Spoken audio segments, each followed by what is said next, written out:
तो अभी आज क्लास स्टार्ट करते हैं बिल्कुल जीरो लेवल से। अनुपात समानुपात की फर्स्ट क्लास एकदम, ठीक है। मैं आपको इस तरीके से पढ़ाऊंगा कि आपसे कुछ आता ही नहीं है, समझ रहे हैं ना बात। बिल्कुल कुछ नहीं आता आपको, मैं आपको जीरो लेवल से पढ़ाऊंगा एकदम बिल्कुल जीरो लेवल से, ठीक है ना। जैसे अनुपात समानुपात पढ़ना है, बिल्कुल आज की जो क्लास है वो एकदम बेस है, वो बेसिक क्वेश्चन चलेंगे आपके कल से बढ़िया, ठीक है। तो बेस भी तो बनाना जरूरी है भाई। जैसे क्वेश्चन नंबर 1, पहला क्वेश्चन आपका, क्वेश्चन मिलेगा आपको लिखा हुआ, यदि A अनुपात B बराबर 5:7 हो तथा A बराबर 135 हो तो B का मान ज्ञात करो। हो तो B का मान ज्ञात करो। एकदम बेसिक से पढ़ाऊंगा, एकदम बिल्कुल बेसिक से, जो बिल्कुल बेकार भी बालक होगा ना वो भी समझेगा, ठीक है भाई। देखो जैसे अब इस वाली कंडीशन में जब क्वेश्चन आपको एग्जाम में होगा तो आप पढ़ रहे होगे इसको, आपको समय समय मतलब समय भी बताता रहूंगा कि बचेगा कैसे। इसके करने के लिए 3-4 मेथड है, तो ज्यादा मेथड सीखने की जरूरत नहीं है, शॉर्ट बता रहा हूं, बिल्कुल शॉर्टकट। इस कंडीशन में जो पहला वाला होता है वो पहले का मान होता है और जो दूसरा वाला है वो दूसरे का मान होता है, ठीक है। तो A का मान कितना है भाई 5 और B का मान कितना है 7। तो A का मान कितना दिया बेटा है 135 दिया है, किसका मान A का, पूछा किसका है B का। तो A का मान दिया तो A का मान कितना है 5, जिसकी पूछे उसकी गुणा, B का पूछा है B की गुणा कर दी, ठीक है। 5 से काट दिया, 5 दूनी 10 और 5 सत्ते 35, 27 में इसकी गुणा कर लो, ठीक है ना। ये हो जाएगा हमारा 7 सत्ते 49, 7 दूनी 14 और 4 18, 189। ये आ जाएगा आंसर, ये आ जाएगा भी आंसर, ठीक है। इसे कोई बात समझ में नहीं आए तो पूछ लेना। अनुपात समानुपात का बेस है, बिल्कुल बिल्कुल बेस। जैसे अगला क्वेश्चन देखो, क्वेश्चन नंबर दूसरा, इसका दूसरा देखो, यदि x अनुपात y बराबर 3-4 हो तथा b बराबर 96, अच्छा y हाँ वो ए बी में कराया ना दूसरा क्वेश्चन। तो y बराबर 96 हो तो x का मान ज्ञात करो। तो x का बताना है, बिल्कुल छोटे छोटे क्वेश्चन है, बिल्कुल छोटे छोटे आने चाहिए। तो इसमें बेटा x का मान क्या होगा, x का 3 और y का 4। अब जिसकी वैल्यू उसका भाग, जब आप एग्जाम हॉल में बैठे होगे तो जब क्वेश्चन दिया है तो जिसकी वैल्यू उसका भाग, तो y का मान कितना है 4, यही भाग लगा दो 4 का, है ना। तो 4 से काट दिया, 4 से काट दिया, 24 चौक 96। इसमें किसकी गुणा कर देनी है, x की, x का पूछ रहा है तो 3 की गुणा कर दो इसमें, 24 दिया 72, ये आ गया। आपको अलग से लिखने की जरूरत है कुछ भी ना है लिखने की, एग्जाम हॉल में यूं ही कर दोगे। पूछ लेता है, आज भी पूछ लेता है ऐसे क्वेश्चनों को, बेशक बेस है पूछ लेता है, बिल्कुल क्लियर है। चलो तीसरा क्वेश्चन नंबर तीसरा देखो, तीसरा ये वाली टाइप क्लियर। तीसरा क्वेश्चन है, ये कह रहा है यदि A अनुपात B बराबर 4-5 तथा B अनुपात C बराबर 10-13 हो तो A अनुपात B अनुपात C बराबर क्या, इसका बताना है भाई, इसका बताना। टाइप बदल गई, बिल्कुल बेस है, बिल्कुल जीरो लेवल एकदम बिल्कुल बेस, ठीक है ना। लेकिन इन पर जब हम आगे चलेंगे तो जरूरत पड़ेगी इन चीजों की, तो बेस भी क्लियर होना बहुत जरूरी है, बहुत ज्यादा जरूरी, ठीक। तो अब ये क्वेश्चन दे रखा है हमारा, इस क्वेश्चन को करने के लिए 3-4 मेथड हैं, ठीक है। लेकिन 3-4 मेथडों की जरूरत नहीं है, जब हमें एक ही अच्छा मिल जाए तो 3 की क्या जरूरत है, ठीक है ना भाई। तो ये दे रखा है हमारा A अनुपात B कितना दिया ए बी का मान 4 5।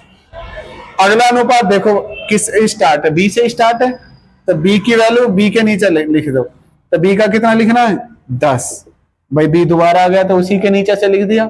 और सी का कितना है इसमें 13, तो सी तो यहां पर है ना, तो यहां पर सी लिख दिया। भाई ए बी का कितना दिया है 4 5 और बी सी का कितना दिया है 10 13। देखो बी के नीचे बी का और इसके नीचे इसका। यहां से करने के भी 2-3 मेथड है ना। ऐसे n बना दो, ऐसा हो जाएगा, इसकी इसमें गुणा करो, इसमें करो, इसमें करो, ठीक है ना। लेकिन हो जाएगा, फिर अगली टाइप आएगी 4 4 की ए बी सी या डी तक, फिर ये खत्म हो जाएगा, ठीक है ना। इससे बढ़िया वो ही बता दूं कि अगले में भी लगेगा, ठीक। तो पड़ोसी की पड़ोसी में गुणा भर लो, 5 का पड़ोसी 5 और 10 का पड़ोसी 10। क्या बात आई समझ में? पड़ोसी तो भरा है, कोई दिक्कत करिए, पड़ोसी भर दिया। अब देखो ऐसे देखना है, ऐसे ये कॉलम वाली ये रो होती है और ये कॉलम। तो कॉलम में देखना है, ऐसी संख्या देखनी है सारे कॉलमों में ए बी सी तक जो एक ही संख्या काट रही हो सभी में। जैसे इस वाले में 5, इस वाले में भी 5, और काटना एक ही एक बार में, कभी से भी काट दो। ये तो काटा ही है, 5 दूनी 10 अभी लपेट दो, ऐसे नहीं, एक काटना है, या तो इसे काट लो या इसे काट लो। फिर इसमें कट रहा है 5 दूनी 10, अब जो बचा गुणा कर लो बस। ये हो जाएगा 4 दूनी 8 और इसमें 10 और इसमें 13। यही आ जाएगा आपका रेशियो, यही आ जाएगा रेशियो, यही रेशियो है 8 10 13, ठीक है। ए बी सी 7 8, उधर 3 2, पड़ोसी की पड़ोसी, 3 का पड़ोसी 3, 8 का पड़ोसी 8। अब देखो 8 से कट रहा, 8 से कट रहा और इसमें कट ही ना रहा, जब ना कट रहा 3 से कट रहा, 3 से कट रहा, इसमें तो कटना चाहिए, नहीं कट रहा तो गुणा कर दो। अब वही आंसर है, 7 तिया 21, 8 तिया 24 और 8 दूनी 16। बताओ कर लोगे ना 2 अनुपात वाला? हाँ भाई, इसका क्या नाम है इस लड़के का? कर लोगे? अब 4 का बना दो, ए बी सी डी तक दिया है, ठीक है ना। तो मैं यहां पे लिख लूंगी ना ए बी सी डी को, ए बी सी और डी यहां पे लिख लिया, ठीक है भाई, यहां लिख लिया आपका। तो ए बी का अनुपात कितना है 7 8, ए बी का अनुपात 7 8 और बी सी का कितना है 3 2। बी सी का अनुपात कितना है 3 2, ए डी का, और सी डी का कितना है बेटा 4 5, 4 अनुपात 5, ये है, ठीक है ना। ये है हमारा अनुपात। इधर सुन लो, ये पड़ोसी के पड़ोसी में गुणा कर दी, 8 भर दिया, बी तक भरना है, एक और भर दिया 8, और ये हमारा 2 आ जाएगा, और ये हमारा बेटा 3 आ जाएगा, और ये हमारा 4, और ये भी हमारा 4, ठीक है। अगर कट रहा है तो काट दो, ना तो छोड़ दो। कट रहा है 4 से कट रहा है, देखो 4 4 4 और 4 दूनी 8, ऐसी तो बताया मैंने, ऐसे कॉलम देख लेना।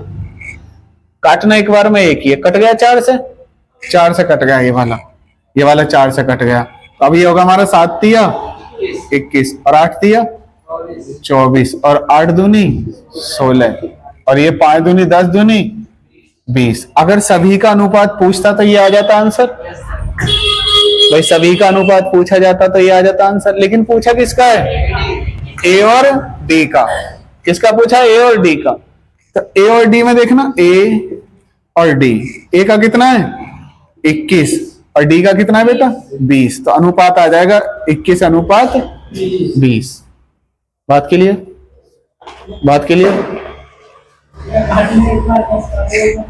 ऐसे देखते हैं बेटा, ऐसे ऐसे ये कॉलम हो गया, ये कॉलम हो गया, ये कॉलम हो गया, ये कॉलम हो गया। कोई एक संख्या ऐसी देख लो जो सभी में हो, जैसे 8 8 8, इधर तो 8 से कट रहा ना है, तो हमने देखे छोटा देख लो, फिर 4, इसमें भी 4 है, इसमें भी 4 है, इसमें भी 4 और इसमें भी 4 नहीं है तो 8 है, तो 4 इसमें काट दिया बेटा, इसमें काट दिया, इसमें काट दिया। अब इसमें देखो 4 से कटने वाला कौन सा है? 4 से कटने वाला 8 है, तो 4 दूनी 8 काट दिया हमने, ठीक, 4 दूनी 8 काट दिया। अब जो बचा अब कटने का नहीं, गुणा कर दो सबकी, 5 दूनी 10, 10 दूनी 20, 8 दूनी 16, बंदर की पूंछ पकड़ के रोल है। 8 तिया 24 और 7 तिया 21। बात क्लियर? कहाँ बात क्लियर? सबकी बात क्लियर है? अब देखो, हमें निकालना था बेटा एडी का, लिख लिया था होगा सबने। अब हमें निकालना था एडी का, तो इसे निकालने की जरूरत थी कोई? इसे निकालने की कोई जरूरत थी? इतना लिखने की कोई जरूरत नहीं थी आपको। जितना पूछा इतना काम करना है बस, एक्स्ट्रा काम करना नहीं है। पेपर में दिक्कत होगी नहीं, टाइम ज्यादा लगेगा। टाइम ज्यादा लगेगा, 2-4 क्वेश्चन छुटेंगे और वो 2-4 क्वेश्चन सिलेक्शन रोकेंगे। बात समझ रहे हैं ना भाई? अरे बात समझ रहे हैं ना सब, ऑनलाइन वाले हो या ऑफलाइन वाले? तो जितना पूछा है काम उतना करना है, जितना घर वालों ने काम दिया है काम उतना करना है। तो देखो क्वेश्चन देखो, ये कह रहा है P अनुपात Q बराबर 6-7, Q अनुपात R बराबर 14-19 तथा R अनुपात S बराबर 3:4। तो पूछा है P R का अनुपात बताओ। तो यह हमारा हो जाएगा P Q R और S। अब देखो इसमें P Q का कितना दिया है 6-7 और Q R का 14:19 और उसका 3:4। अब जिसका पूछा हमें उससे मतलब है बस, ठीक है, जिसका पूछा है। अब पड़ोसी की पड़ोसी में गुणा कर ले, है ना, पड़ोसी में पड़ोसी भर दिया, 7-7-7, इधर 14 और इधर 19 और यहाँ 3 और यहाँ भी 3 हो गए। किससे कट रहा है? सभी में 7 कॉमन है, 7 काट दिया, सभी में 7 कॉमन है, 7 दूनी 14। अब हमें मतलब किससे है? P से और R से। तो P R तो भी तो यही है। P देखो ये रहा 6 दूनी 12, 12 तिया 36 और R कितना है 19 तिया 57। R कितना है 19 तिया 57। कटे तो काट दो, ना तो छोड़ दो। 3 से कट रहा है ये 12 बार और 3 से कट रहा है 19 तिया 57। तो 12:19 जिस विकल्प में दिखाई दे 12-19 उसी पर लगा देना, होगा जी आंसर। ठीक है, होगा यही आंसर। जितना जरूरत है काम उतना करना है, उससे फालतू काम करोगे तो थोड़ी दिक्कत में रहो। अरे बात आ गई समझ में? जिसका SSC GD का पेपर है उसके लिए बड़ा अच्छा क्वेश्चन है। कई तरीके से करने के, जो आसान सा वही बता दूं फिर। देखो जो आसान सा वही बता दें तो फिर देखो यहाँ को रख लो इसका मान PQR। तो PQR यहाँ रख लिया, PQRS, PQRS। अब देखो सबसे आसान तरीका तो ये है, इसकी इसमें गुणा कर दो, इसकी इसमें, तो 8 एकम और 8 तिया कहाँ 24, 3 दूनी 6, 3 दूनी 6, बिल्कुल बोल सही रहे। 2 से काट दिया, कट रहे ना दोनों, 2 से काट दिया, ये 2 चौक 8, 2 तिया 6। तो PQ का अनुपात कितना आ गया 4-3। अब बताओ इससे आसान है कुछ? इससे आसान है नहीं, बाकी इससे हार्ड ही है सब, बाकी इससे हार्ड ही है। अब इसकी इसमें गुणा कर दो, 4 एकम 4, 3 तिया 9। तो QR का कितना आ गया 4-9, कटरा थोड़ी ना है, 4-9, 4-9। ठीक है, अगर भैया इसे ये भी मेथड किसी हार्ड लगे तो देखो भाई अपना पढ़ाई छोड़ो, अपने पापा के गैल काम वाम दिखवाओ, सही है ना। जब ये मेथड भी आपके समझ में ना आ रहा तो काम वाम दिखाओ, आप पढ़ने लायक ना हो, सिलेक्शन ना होगा आपका। इधर देखो बेटा, 5 चौक 20 और 6 दिया 18, 2 से काट दो ना, 2 से काट दिया 10 बार और ये 9 बार, तो 10-9 आ गया। रख लो 10-9, 10-9 ये रख लिया। अब हमें क्वेश्चन में देखना है पूछा किसका है, PS का, तो हमें मतलब किससे है PS से। तो खाली जगह भर लो पहले, ये हो जाएगा 3 और ये 9 और ये 4 और ये 10 और ये भी 10। अब कट रहा है भी कोई 3, इस वाले में 3 से कोई ना कट रहा, 10 इसमें ना तो 5 से कट रहा है कोई, ना 2 से कट रहा, तो ये ना कट रहे भैया। और P और S का पूछा है हमसे, ये हो जाएगा 4 चौक 16 और 16 इसमें गुणा कर दो 160 और यहाँ 9 तिया 27, 27 तिया, अच्छा 9 निम्मा 81, सॉरी गलत पढ़ दिया, 9 निम्मा 81 और 81 तिया 243। 243 ये आ जाएगा। 160 रेशियो 243, यही आंसर हो जाएगा इसका। बात क्लियर है ना? जितना पूछा है इतना, सबका पूछ ले तो सबकी गुणा करके लिख दो भैया नीचे को। सबका पूछ ले सबकी गुणा कर दो। 10 चौक 40, 40 दिया 120, 9 तिया 27, इसका 270। सबका पूछा है तो सबकी गुणा, ठीक है ना? सबका पूछा है तो सबकी करके लिख दो। अरे बात क्लियर है ना? सबकी बात क्लियर है? एक और बनाना पड़ेगा ऐसे ही, या अगली टाइप पे चले? बताओ भाई।